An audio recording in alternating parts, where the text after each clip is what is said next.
Staying in Contact. I'm London Mitchell.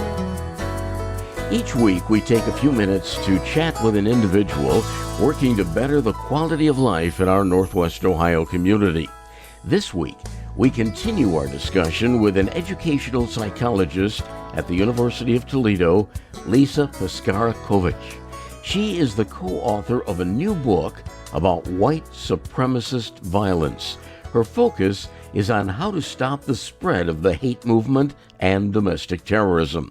Dr. Pescara-Kovach notes similarities between people who commit acts of targeted violence in school and campus shootings and those who perpetuate domestic terror attacks. The targeted violence is often focused on minorities or people with color moving into the neighborhood. No, and that's where you go into a conversation of shattering stereotypes, and you prepare yourself and you gain enough knowledge to point out how false and prejudicial those beliefs are, and how awful our history has been to some of these individuals who are good people, upstanding citizens, hard workers, who are not coming for your job. They're not coming to destroy your house.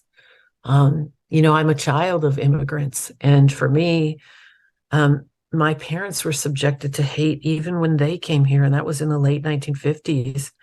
And the people who embraced them were the African Americans because they knew what that felt like. And my parents are good people, just like they're good people. So, and there are those that'll be very dogmatic and hold on to that belief no matter what we say. Some people just won't change, and maybe if oftentimes it doesn't change unless it affects them somehow. That someone they know experiences something at the hands of these individuals. And I'm not saying that in a tone of, oh, I wish that would happen, but sometimes we don't know until we know. But the people that propagate hate speech seem to me the people that want to gain power. They're the ones that are insecure. They're the ones trying to get people to be afraid and bring them into their enclave, so to speak. Yeah, and it boggles the mind that not many people can detect that. You're intelligent. You pick up on that. And we do have some intelligent people who just fall for it, hook, line, and sinker, because it's like drinking the Kool-Aid. There's something about some individuals that make them charismatic. And there's something about individuals that make them sort of fall prey to that charisma and buy into it. Boredom, whatever it may be. Blaming other people for their problems is, pretty common. Those who like to externalize. When we do something wrong, we react in one of two ways. A lot of us, when we do something wrong, we internalize it. Like, I can't believe I did that. That was the biggest mistake. I really need to work on my whatever. And then we have people who it's never their fault. Not my fault. I didn't do that. That's their fault. And they're always looking to find a source to blame. And so I think those are the ones very susceptible to the hate speech. Philosophies, these hate philosophies, you identify one in your writings as the Great Replacement. Yeah. What's that about? What philosophy is that? That philosophy came from Renaud Camus, and he wrote about France and how he didn't want people coming onto the soil and polluting and the soil of their beautiful country. And it caught on here. There's an individual in the United States by the name of James Mason who loves to talk the very same way. And they cite Camus and they cite Mason when they're talking about this. And it's just, again, that this is America. Protect our land, protect our jobs, protect our borders, protect our women, protect, all of these things that, aren't really that threatened, but somehow they've been convinced that they are. And my goodness, if you're not pure and white, look out. Look out. Scary. Because initially, the belief was, oh, these are just groups that rally together. They're not violent. They just spew a lot of rhetoric. That's not true. I mean, that's not true. We have Atomwaffen division that's very violent. We've had, people running innocent parade goers down with vehicles, and it's getting dark out there. Let me ask you a really direct question. Sure. After the violence, I think it was in Charleston with the white supremacist march. Yeah. Can there be good people on both sides when we're talking white supremacy? I haven't seen it. I can honestly tell you I haven't seen it. There's being proud of your country, but a supremacist view is that you are far better than anyone else because of the color of your skin. And that is what's toxic. So I personally have not seen that at all. Just by nature of the meaning of supremacy. No. Have you taken any heat for writing the book? Probably that I'm not aware of. Yeah, I'm kind of, there are days I'm afraid to leave the house. I think, are they reading this? Are they upset by this? I would think it's very courageous for you to put down your thoughts and to try and trigger some counteraction. Yeah. Yeah. I have my moments, but I can't. I made that choice, and my co-author made the choice, the two co-authors, to just go for it. Because again, just like with mass shootings in elementary and K-12 everywhere, colleges, we've got to do something. And not everyone is willing to or able to. It's very taxing. But if we know what we know, it's very selfish for us to hold that in and not do all that we can to protect the people who need us. So it's the risk that we took. I'm London Mitchell. We are in contact this morning with University of Toledo educational psychologist Lisa Pescara-Kovach. Her new book is White Supremacist Violence: Understanding the Resurgence and Stopping the Spread. You are the director of the Center for Education in Mass Violence at the University of Toledo. Mm-hmm. Right. I'm proud of my alma mater for taking that kind of stance or being able to create that kind of platform for discussion. What we are is a group of individuals with a special skill set, so that when we're needed to train or we're needed to assist, that's what we do. Do you have any upcoming programs for the center?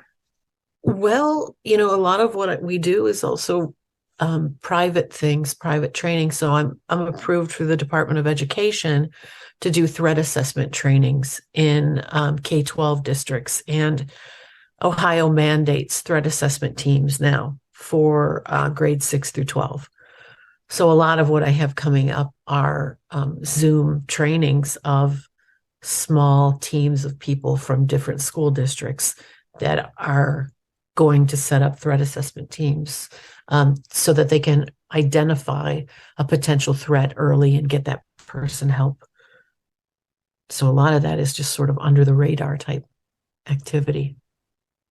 And maybe that's the issue with people not knowing about it, but yeah. And I think you're referring to the Save Students Act? Yeah, you got it. Yep. And it always boggles the mind how few people know that even exists. And I'll talk to people. Oh, so, do you have a team? No, but we're going to get one. Okay. Do you have any training? No, we're just going to use some forms we found online. And it's like, people, this is a life or death matter. If you goof this up the way they did at Oxford High School and many other places, people will die.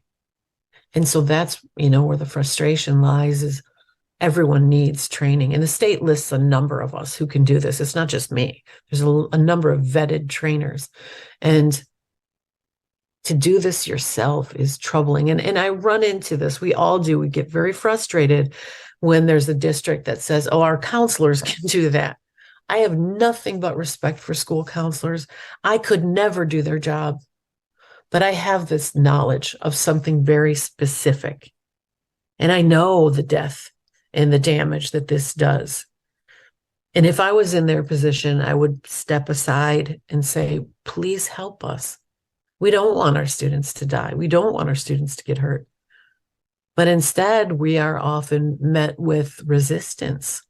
Like, no, we'll take care of that. Okay. And then when it happens, I feel like I get kicked in the stomach because we could have prevented so many and we weren't allowed. So it gets frustrating. For individuals listening today who would like more information about the center, they can do what?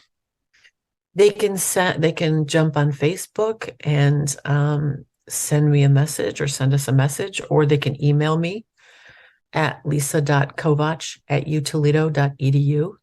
I'm happy to communicate through email, and then we can set up a phone conversation or a Zoom call. It's what we do all the time. We're here to help. We're here to train. We're here to educate. So anything that I can do, even post-vention, even after an incident, my mind immediately goes right now to Michigan State, because the days, weeks, and months and years that follow for the first responders, the witnesses, and everyone involved are going to be really hard. And I know they're doing some immediate counseling and they're getting some immediate help for their students, but this needs to go on for a long time. Not just this week or next month. Especially first responders. We see so many retirements, and we actually see suicides sometimes after they respond to young kids being killed. And we have to think about that piece of it too. So we're there for that too, if anybody needs us. I've been doing this radio interview program for about 40 years. Yeah. And one of the reasons I continue with it is I learn so much. Yeah. And I meet individuals that really are committed to helping us build a better quality of life. And that's certainly been my experience today. I really have enjoyed our conversation. Thank you. And I appreciate your openness to talk about this issue and, letting us talk about these tough topics, because they're not fun, and they're not welcome forums everywhere. But if we don't talk about them, it's going to get even worse. So I appreciate the fact that you brought me in to discuss it. I really do. I got one final question for you. Yes, sure. You mentioned the conversation is tough. Mm-hmm. Yeah. What's your advice to a parent or a school teacher on how to start that conversation? Is everything okay? Is everything okay? If you notice something that's going on, do you need to talk? Or saying things like, you may not want to talk right now, but just know that I'm here for you. And I see what you're doing, and you're doing great things. Don't ever forget that. So building up that individual, giving them the attention that they need, a lot of times will prevent them from seeking that attention somewhere else. That to me is probably the best, simplest way to handle it. Dr. Lisa Pescara-Kovach, Director of the University of Toledo Center for Education in Mass Violence and Suicide. Her new book is White Supremacist Violence, Understanding the Resurgence and Stopping the Spread. Feel free to contact me through my website, londonmitchell.news, and please join us again next week. Staying in contact.